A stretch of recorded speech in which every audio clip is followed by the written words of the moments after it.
Bonjour mes bien-aimés, bonjour et bon après-midi, Bienvenue sur la radio Menorah Yeshua, bienvenue dans cette émission L'avenir en Christ. Nous sommes le mercredi 29 mai 2019. J'espère que vous allez bien, que le Seigneur vous bénisse abondamment mes bien-aimés. C'est un plaisir renouvelé d'être avec vous pour partager, pour échanger autour de la parole de Dieu. Et nous rappelons à nos auditeurs que vous pouvez nous écrire. Vous pouvez nous écrire sur l'avenir en Christ @gmail.com. C'est en un mot, tout attaché, en minuscule, donc sans accent. L'avenir en Christ @gmail.com. Voilà, et n'hésitez pas. Ou alors Jésus-Christ vainqueur @gmail.com. Jésus-Christ vainqueur @gmail.com. Ou alors vous pouvez écrire en allant simplement sur le site de la radio Menorah Yeshua. Vous nous envoyez un message avec l'intitulé L'avenir en Christ et ce message nous sera adressé. Si vous avez des témoignages à partager ou si vous avez des choses à partager, de façon même à ce qu'on puisse prier pour vous. Que le Seigneur vous bénisse abondamment. C'est la sœur Nadia en studio, mes bien-aimés.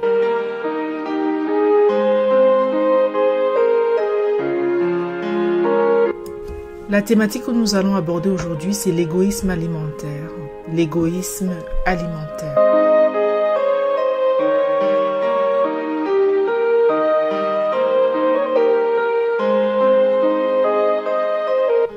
Nous rappelons également le numéro de téléphone qui marche avec WhatsApp, ou alors vous pouvez appeler en direct si vous avez envie de participer, ou alors si vous avez des messages à partager. 00337 62 24 65 83 00337 62 24 65 83. Donc la thématique, mes bien-aimés, d'aujourd'hui, c'est l'égoïsme alimentaire. Avant de développer, nous allons tout de suite nous incliner dans la prière. Prions notre Dieu.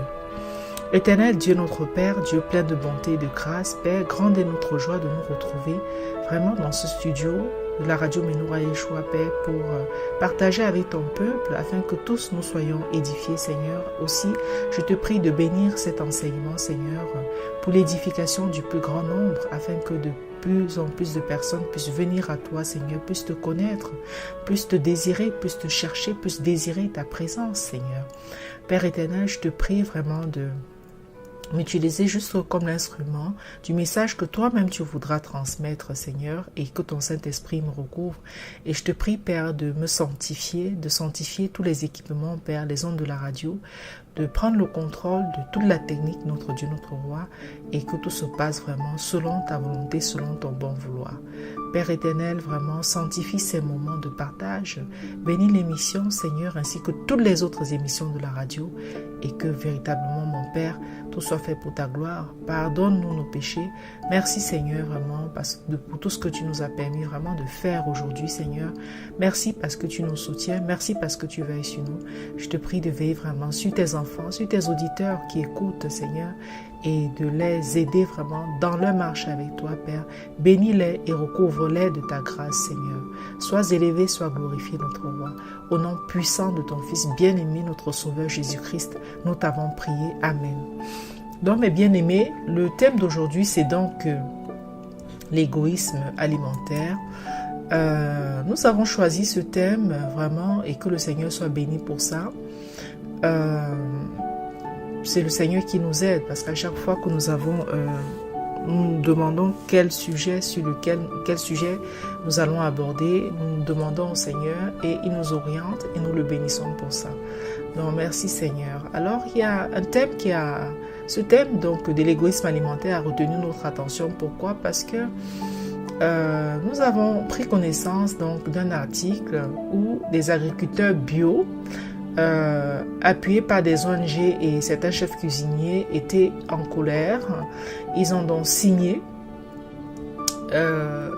une pétition pour dénoncer un risque d'industrialisation de l'agriculture biologique, notamment pour les fruits et légumes. Ils ont donc lancé cette pétition qui est donc publiée ce mercredi donc sur le site du journal Libération. Et donc, eux, ils disent quoi? Ils disent non à l'industrialisation de la bio. Ça, c'est ce qu'ils disent, je cite, et pas de tomates bio en hiver. Et c'est donc la Fédération nationale des agriculteurs biologiques qui s'exprime ainsi, avec la Fondation Nicolas Hulot et avec Greenpeace et Réseau Action Climat. Donc, en fait, c'est des organisations assez puissantes, on va dire, dont la parole peut porter, on va dire. Et qu'est-ce qu'ils disent? Ils disent qu'ils sont en colère parce que il y a aujourd'hui un développement à grande échelle, à grande ampleur de légumes bio qui sont produits sous serre chauffée. Et ce développement-là se fait en Bretagne et dans les pays donc de la Loire. Et ce développement donc de ces légumes bio produits sous serre chauffée entraînerait la production de fruits et légumes hors saison, d'après ce que cette fédération donc explique, cette Fédération nationale des agriculteurs biologiques.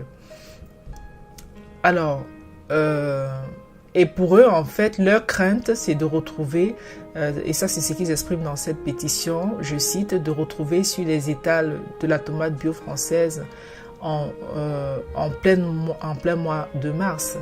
Et pour eux, c'est donc une aberration gustative, agronomique et environnementale. Alors cette fédération-là entend ainsi donc convaincre le ministre de l'Agriculture de lutter, donc ça c'est encore, je cite, lutter contre l'industrialisation de la bio en limitant le recours au chauffage des serres, à la production de plants et au maintien hors gel. Voilà. Et donc, on rappelle quand même qu'avant que cette pétition ne soit lancée, cette fédération et ainsi que la Confédération paysanne avait donc claqué la porte du comité bio de l'interprofession des fruits et légumes la semaine dernière, et parce qu'ils protestaient en fait contre l'élection comme co-rapporteur d'un défenseur affiché d'une agriculture biologique industrialisée. Alors, l'interprofession des fruits et légumes, que nous allons donc en abréger, Interfel, a regretté qu'une organisation rompe le dialogue interprofessionnel à l'issue d'une élection. Et Interfel a donc tenu à souligner qu'ils ne sont certes pas favorables à une agriculture biologique en système de serre chauffée toute l'année. Simplement, il rappelle que le règlement européen autorise le chauffage des serres en agriculture biologique. Et pourtant, et qui ne s'oppose pas à une évolution possible de ce cadre de travail dans un cadre donc communautaire. Et ils sont pour, donc Interfel dit qu'elle est pour que les règles soient équivalentes pour tous les pays, afin qu'il n'y ait pas de pays qui soient défavorisés, et ce qui est d'ailleurs tout à fait normal. Et donc il rajoute également, dans Interfel, à travers la bouche de son président Laurent Grandin, rajoute également qu'il ne faudrait pas qu'on arrive à une disparition de la production nationale par des contraintes qui feraient qu'effectivement on ne soit plus compétitif, parce que peut-être que ce qui sera refusé en France, ça c'est ce que je rajoute, ce qui sera refusé en France sera peut-être autorisé dans d'autres pays. Donc voilà, et donc il poursuit en disant qu'il y a une crainte donc de leur part que de nouveaux acteurs utilisent donc de moyens différents et viennent donc peut-être perturber ce marché. Donc voilà mes bien-aimés pour ce qui est de cette offensive menée donc par les agriculteurs biologiques classiques avec le soutien de quelques associations, donc notamment les associations que nous avons citées contre une production à grande échelle des produits bio. Et nous sommes absolument donc contre cette offensive menée donc par ces agriculteurs bio, car sous découvert d'une production selon les saisons, nous pensons que se cacheraient plutôt des intérêts financiers, tout simplement parce que ces agricultures biologiques à grande échelle permettent de réduire à moindre coût, de produire à moindre coût et d'avoir donc sur les étals de nos marchés ou des supermarchés des produits bio accessibles au grand nombre, donc moins chers. Et nous sommes absolument contre ces mesures-là qui veulent donc mystifier le bio et faire en sorte qu'à cause de la cherté des prix, le bio ne soit réservé qu'à une élite privilégiée très riche. Donc qu'est-ce qu'il y a de plus grave entre d'avoir par exemple sur les étals au mois de mars des tomates bio, même si elles sont cultivées en serre, sans pesticides, ou alors est-ce qu'il est mieux donc d'avoir des tomates bourrées de pesticides toxiques et nuisibles pour la santé? Parce qu'en tous les cas, il faudra bien qu'il y ait des tomates sur les étals. Il faudra bien qu'il y ait des tomates sur les étals. Donc, on préférerait à la limite que, voilà, des tomates bio, même si elles sont cultivées en chair, plutôt que d'avoir des tomates bourrées de pesticides qui, elles seraient autorisées à être donc commercialisées. Nous parlons, nos bien-aimés, le thème que nous abordons aujourd'hui, c'est l'égoïsme alimentaire. Et nous allons donc un peu plus loin nous appuyer sur des versets bibliques pour démontrer qu'il ne faut absolument pas que nous développons des égoïsmes alimentaires. Et ceci, même au sein de nos maisons, parce que parfois nous pratiquons au sein de nos maisons, lorsque nous accueillons des gens, etc., vraiment cet égoïsme alimentaire. Nous allons le voir en deuxième partie de l'émission. Nous marquons une courte pause musicale de louange, le temps pour nous vraiment d'écouter. Je lève les yeux vers le ciel de Constance. Nous écoutons et nous revenons dans quelques instants, mes bien-aimés. Restez à l'écoute.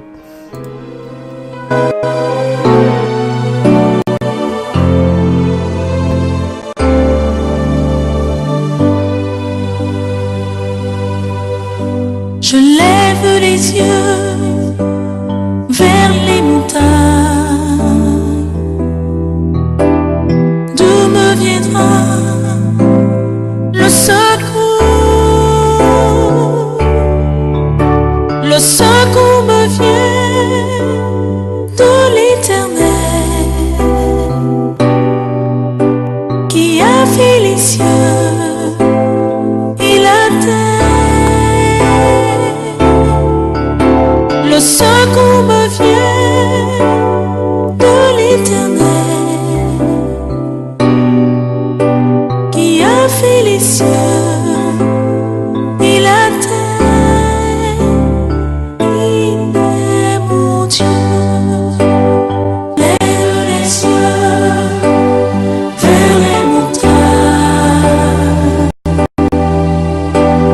D'où me viendra le secours? Le secours me vient de l'Éternel qui a fait les cieux et la terre. Le secours me vient de l'Éternel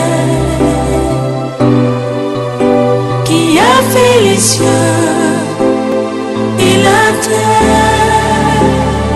Il ne donne ni ne soumet celui qui garde Israël. Il ne donne ni ne soumet, l'Éternel me gardera. Il ne donne ni ne soumet, il gardera mon pied de tout mal. Il ne donne ni ne soumet, l'Éternel gardera mon âme.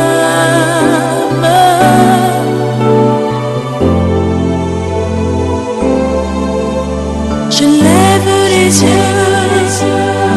vers les montagnes. D'où me viendra le secours? Le secours me vient de l'Éternel qui a fait les cieux et la terre.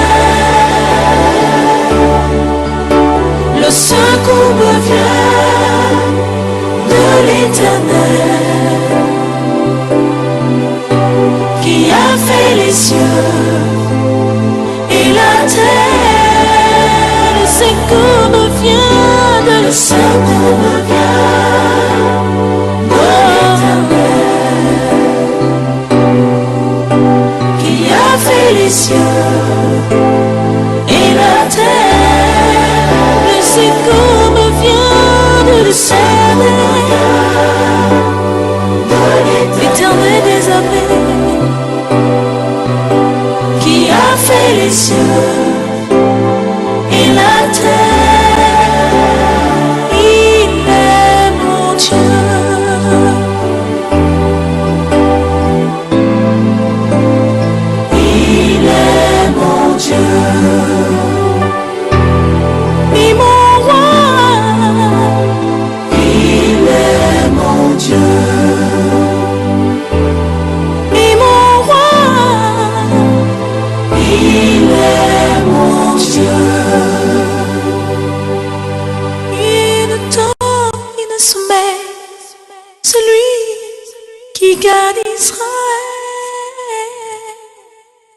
Oh, il ne donne une semaine.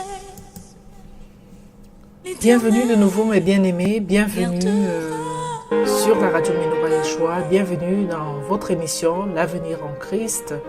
La thématique que nous abordons aujourd'hui, c'est l'égoïsme alimentaire. L'égoïsme alimentaire, et nous avons en première partie d'émission donc exprimer vraiment notre avis. Nous allons continuer de le faire d'ailleurs par rapport à ces associations qui sont en train de vouloir empêcher que l'agriculture biologique se développe à grande échelle sous prétexte que oui, c'est cultivé dans des serres et ça permet d'avoir donc des produits hors saison, etc. Mais nous savons que ce qui se cache derrière, c'est véritablement des raisons financières parce que ça vient tout simplement faire la concurrence à certaines personnes et ça permet surtout aux consommateurs. Pourquoi est-ce que nous défendons cela? Parce que ça permet aux consommateurs d'avoir vraiment des produits bio aussi accessibles, parce qu'il y a encore quelques années, les produits bio, les magasins bio n'étaient réservés qu'à une certaine élite. C'était pas vraiment donné à tout le monde, mais aujourd'hui dans les magasins, on a le choix, on peut effectivement soit s'acheter des produits de l'agriculture, de la filière classique agricole, mais parfois de temps en temps, on peut s'offrir quelque chose de bio parce que ça reste à la portée du plus grand nombre. Alors pourquoi est-ce qu'il faudrait changer cela alors que c'est en train de profiter vraiment au plus grand nombre? Donc voilà le thème de la thématique d'aujourd'hui, mes bien-aimés. Nous ne pratiquons pas l'égoïsme alimentaire et nous allons voir, comme on vous le disait, que même dans nos maisons, nous pratiquons l'égoïsme alimentaire quand les gens viennent. Mais avant d'en arriver là, je reviens encore sur le cas de mes tomates par exemple. Je préfère, mes bien-aimés, et c'est sûrement le cas aussi pour vous, avoir par exemple des tomates bio en masse. On va dire oui, on veut avoir des tomates sur les étals en masse, on appelle ça bio. Je préfère avoir des tomates bio en masse, non cultivées avec des pesticides, même si elles sont hors saison, même si elles sont cultivées en serre. Je préfère ça, parce que même si je n'ai pas ça, alors j'aurai que des tomates bourrées de pesticides. Je n'aurai même pas le choix, puisque de toute façon, on ne peut pas s'abstenir. Enfin, la tomate se consomme quand même toute l'année, en fait. Ça se consomme toute l'année. Je ne connais pas des gens qui vont dire oui, voilà, parce que c'est l'hiver, et je ne vais plus consommer de tomates. Non. Tout le monde consomme la tomate tout au long de l'année. Alors, plutôt que de ne plus avoir le choix et d'avoir seulement en hiver que des tomates bourrées de pesticides, je préfère qu'il y ait aussi, et je suis sûre que c'est aussi le cas pour vous, mes bien-aimés, qu'il y ait aussi à côté de ça des tomates cultivées sans produits toxiques, même si elles ont été cultivées sous serre. Les deux mots ont choisi le monde quand même. Et ce qui est valable pour la tomate est donc aussi valable pour tous les fruits et légumes. Voilà, ce que nous avons dit pour la tomate est valable pour tous les fruits et légumes. L'égoïsme alimentaire dont on parlait, mes bien-aimés, c'est de plus en plus en train de gagner du terrain partout. Je me souviens vraiment encore des reportages bouleversants des agriculteurs qui sont obligés de verser, par exemple, leur surproduction de lait. Parce qu'ils ont atteint leur quota de production, alors qu'au Yémen ou ailleurs, par exemple, les gens crèvent de faim. Et un seul litre de lait pourrait faire beaucoup de bien. Non? L'égoïsme alimentaire, faire en sorte que non, on met des quotas, non, on ne peut pas produire ceci, non, on ne peut pas produire, voilà, hors saison, non, on ne peut pas. Pourquoi? Ça, c'est pour affamer les gens ou alors pour appauvrir davantage les gens parce que les gens n'ont pas toujours les moyens de se réserver que des produits cultivés en saison. Alors, comme on le disait, l'égoïsme alimentaire n'est pas seulement orchestré par les États ou des associations ou des coopératives. Et cela se vit au quotidien. Dans nos maisons, mes bien-aimés, oui, vous avez bien entendu, dans nos maisons, nous pratiquons vraiment l'égoïsme alimentaire par moment. Je vais m'expliquer. Vous avez par exemple quelqu'un qui arrive chez vous. Vous avez fait un bon repas. Et vos marmites sont pleines de mets succulents. Vous pouvez avoir peut-être dans vos marmites du poisson, vos casseroles, du poisson, de la viande, du poulet, etc., des rôtis et que sais-je encore. Des meilleures pâtisseries, voilà. Et en voiture, voilà. Et à votre visiteur, vous allez par exemple servir que des cacahuètes ou alors vraiment des apéros pas du tout chers, là. Vraiment les espèces de choses là qui sont soufflées. Vraiment pas cher, où vous en avez vraiment des gros paquets comme ça, là, parfois 1 euro. Donc, ce genre de choses qui ne vous ont presque rien coûté, c'est plutôt ça que vous allez choisir, donc de servir à vos visiteurs. Parce que vous vous dites qu'il ne faut pas que le visiteur profite et viennent donc diminuer la quantité de mets succulents que vous avez en réserve. Parfois, nous pratiquons l'égoïsme alimentaire chez nous, mais bien aimés, oui. On réserve nos mets les plus succulents, les plus goûteux, les plus chers. Nous les gardons en réserve dans nos casseroles, dans nos marmites. Et les visiteurs arrivent, on va mettre quelques petites amuse-bouches là, les petits cacahuètes, les petits ceci, cela, vraiment, que nous avons acheté à 3 francs 6 sous. Et c'est ça qu'on va choisir de leur donner, pour que la quantité des mets succulents que nous avons gardés en réserve ne vienne pas être diminuée. Je connais des maisons où je suis souvent allée et où on ne m'a jamais proposé à manger ou à boire une boisson de prix.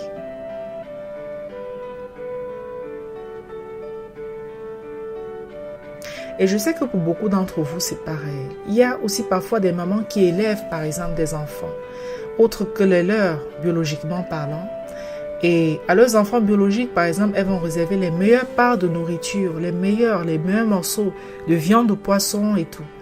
Et aux autres enfants, ce sera soit les restes, soit des parts ingrates. Ça, ce n'est pas normal, mes bien-aimés. Ce n'est pas biblique, en fait. Ce n'est pas ce que la parole du Seigneur nous recommande. Si nous avons de la nourriture, nous devons servir les gens qui entrent dans nos maisons. Quand les disciples se demandaient comment nourrir la foule qui suivait Jésus, le Seigneur avait répondu, donnez-leur vous-même à manger. Alléluia. Donnez-leur vous-même à manger.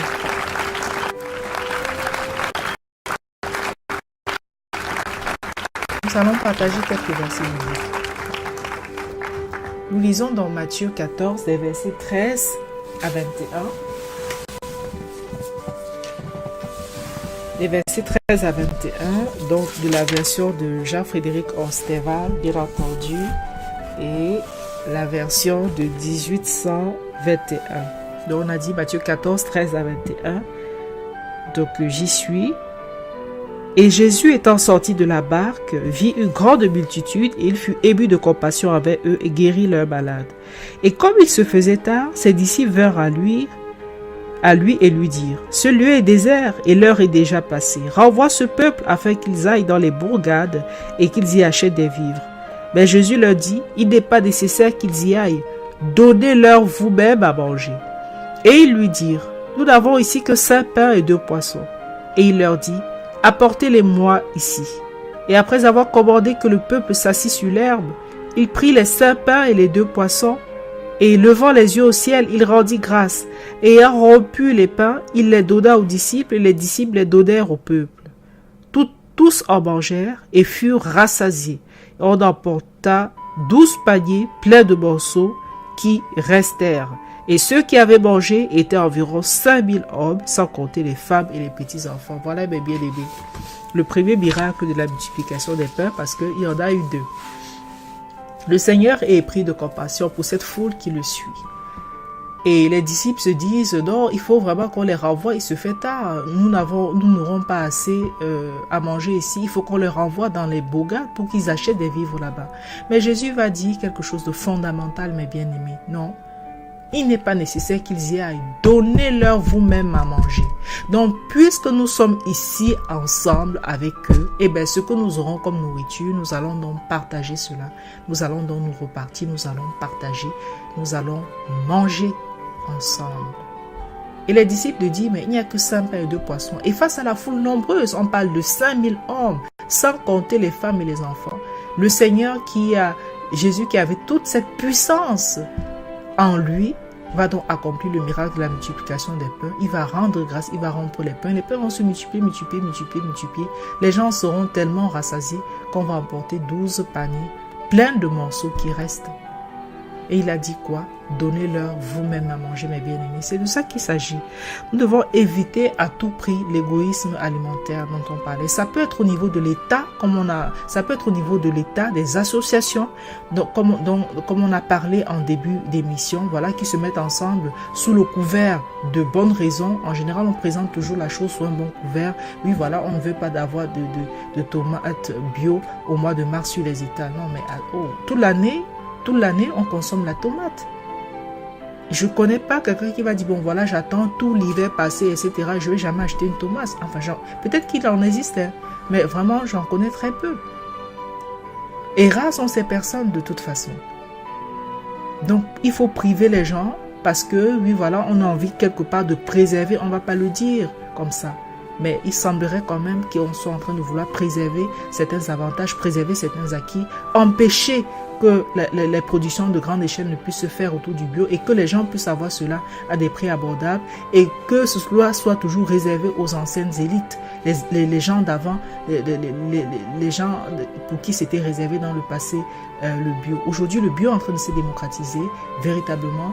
Nous bénissons même vraiment le Seigneur pour ça, pour ce bio qui se démocratise. Il est normal aussi que les gens puissent avoir des choses de qualité à des prix abordables. Moi qui ne peux pas, je ne suis pas un ardent défenseur du bio. Hein. Si je peux manger bio, tant mieux. Si je ne peux pas manger, je me contente de ce que je vais trouver. Parce que tout dépend effectivement des moyens et tout ça de chacun. Parfois, on n'a pas le choix, on prend ce qui se trouve. Mais je veux dire, pour une fois que quelque chose est bien, pourquoi venir encore avec un système pour empêcher cela, pour affamer les gens, pour empêcher que les gens ne puissent faire leurs courses vraiment à bon prix? C'est de ça qu'il est question, c'est de l'égoïsme alimentaire, mes bien-aimés. Donnez-leur vous-même à manger. N'empêchez pas qu'ils puissent pouvoir manger facilement. Alléluia. Poursuivons avec le texte un peu plus loin, le chapitre suivant.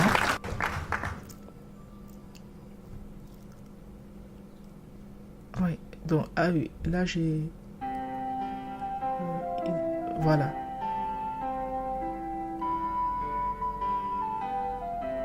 Voilà, ça se trouve au chapitre 15 de Matthieu, 29 à 38. C'est un texte similaire. C'est la seconde multiplication des pains. 15, 29 à 38.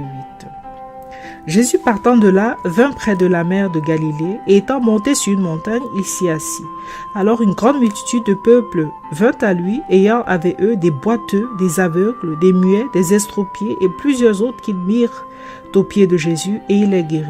De sorte que le peuple était dans l'admiration, voyant que les muets parlaient, que les estropiés étaient guéris, que les boiteux marchaient, que les aveugles voyaient, et ils glorifiaient le Dieu d'Israël. Alors Jésus, ayant appelé ses disciples, leur dit: J'ai pitié de cette multitude, car il y a déjà 3 jours qu'ils ne me quittent point, et ils n'ont rien à manger, et je ne veux pas les renvoyer à jeûne, de peur que les forces ne leur manquent en chemin. Et ses disciples lui dirent: D'où pourrions-nous avoir dans ce lieu désert assez de pain pour rassasier une telle multitude? Et Jésus leur dit: Combien avez-vous de pain? Ils lui dirent: Nous en avons 7 et quelque peu de petits poissons. Alors il commanda aux troupes de s'asseoir par terre. Et ayant pris les pains et les poissons, ayant rendu grâce, il les rompit et les donna à ses disciples, et les disciples les donnèrent au peuple. Et tous en mangèrent et furent rassasiés. On emporta 7 corbeilles pleines de morceaux qui restèrent.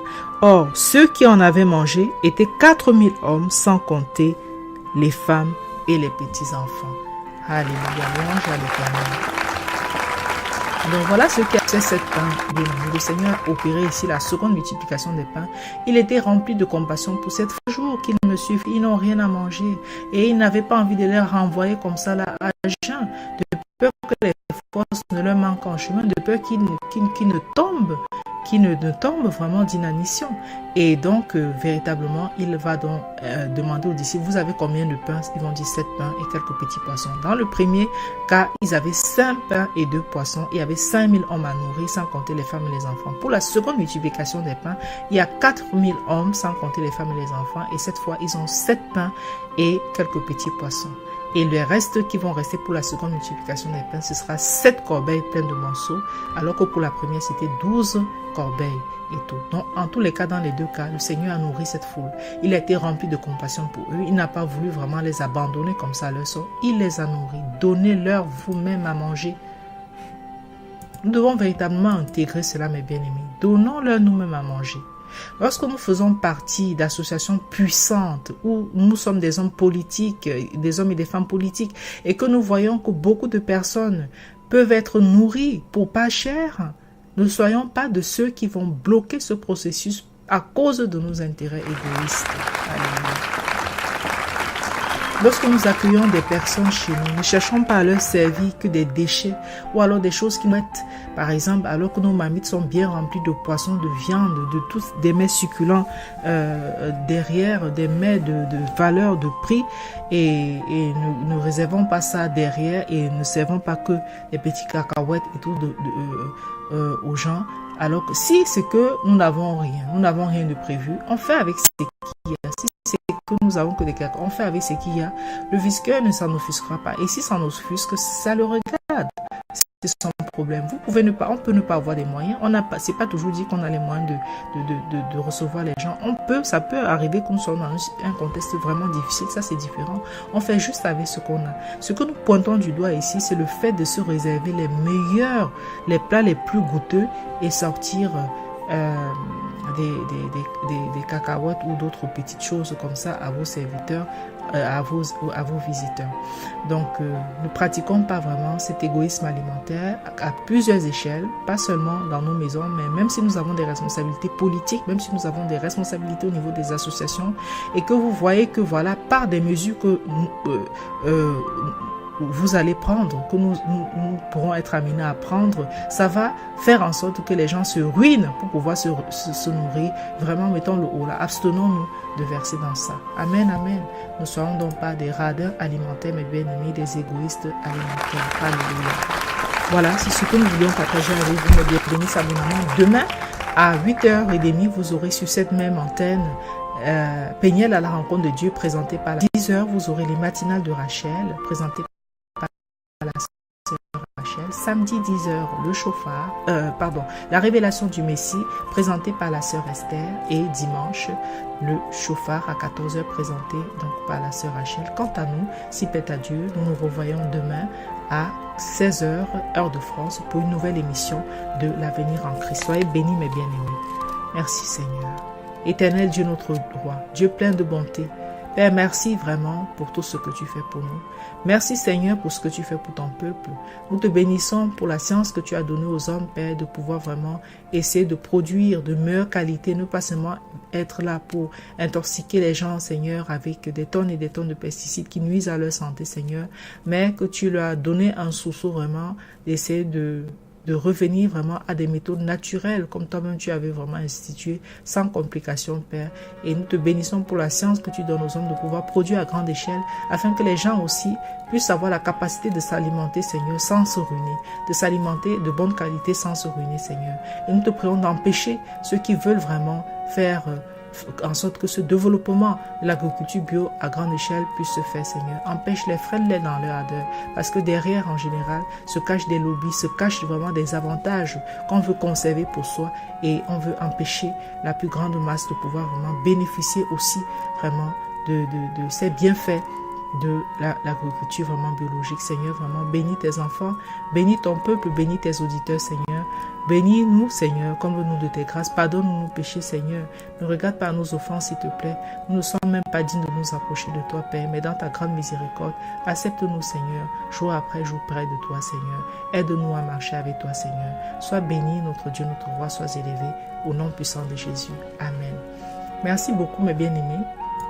Nous allons basculer donc sur la chaîne pour l'émission en langue anglaise, donc sur la chaîne Christ Now Awakening Radio, et nous disons donc à demain, si plaît à Dieu. Merci de nous avoir écoutés. Merci.